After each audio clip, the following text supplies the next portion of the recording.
Lep pozdrav vsem skupaj, posebej tebi Zvone kot predsedniku seniork in seniorjev, našemu generalnemu sekretarju, moji poslanski kolegici, gospodu Šumenjaku in pa sorojaku iz Poljanske doline, gospodu Bogataju, ki je tudi predsednik seniorjev iz Slovenske ljudske stranke. V letošnjem letu je to tretji kongres interesne organizacije. Vse tri smo imeli kongres Slovenska demokratska mladina, ženski odbor. Danes to leto z kongresom zaključujete že seniorke in seniori. Na tem mestu naj se zahvalim Zvonetu in pa njegovi ekipi za tvorno sodelovanje, ki se je večkrat pokazalo, tudi rezultati. Mislim, da smo se vsi zelo lepo imeli in se veselili, posebno družinskega dneva, ki ga tradicionalno vsako leto vse tri interesne organizacije spravimo skupaj pod streho. Verjamem, da bo tudi sodelovanje s prihodnjim vodstvom takšno, kot je bilo do zdaj, oziroma se bomo trudili, da še boljše. Danes boste sprejemali resolucijo, katere naslov ste dali za človekovo dostojanstvo se splača boriti. In človekovo dostojanstvo je tudi tista vrednota, ki jo imate seniori na drugem mestu, takoj za svobodo, kar se tudi tukaj na tem pingvinu lepo piše. In v tej resoluciji naslavljate vse tiste pereče probleme in pa vprašanja, ki se tičejo ne samo seniork in seniorjev, ampak celotne generacije.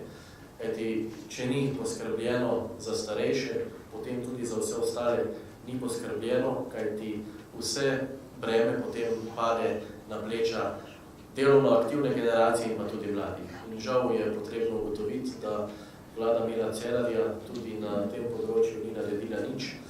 Ko smo pred 2 mesecema sprejemali zakon, ki je uredil nekatere probleme na področju mladih, sem na govornici Državnega zbora odprl koalicijsko pogodbo, poglavje mladi, in prebral 8 zavez, ki jih je vlada napisala. Niti ena ni uresničena, kaj še da bi bila na pol poti do uresničenja.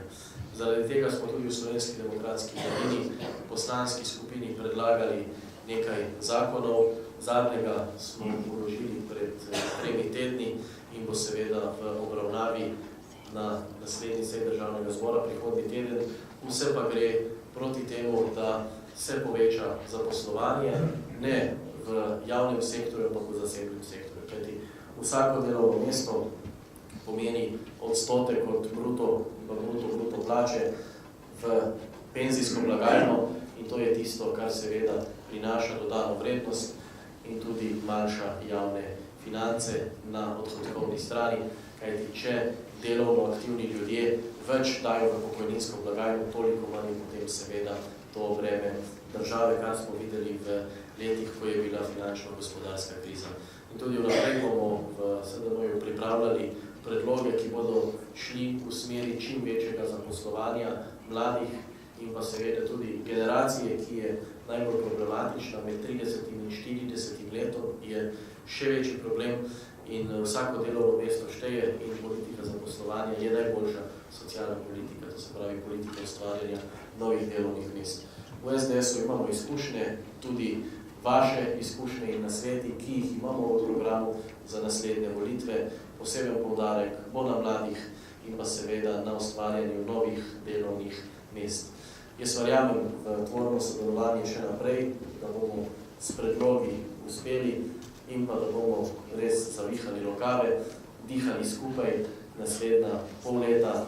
To bo zadnjih 6 mesecev v opoziciji, potem pa verjamem, da bomo skupnimi idejami, sestrsko, sorodnimi strankami uspešno 4 leta vodili vlado. Tudi jaz vam želim prijetne praznike, izkoristite ta adventni čas, to je lep predpraznični čas in seveda vse dobro v letu 2018. Hvala.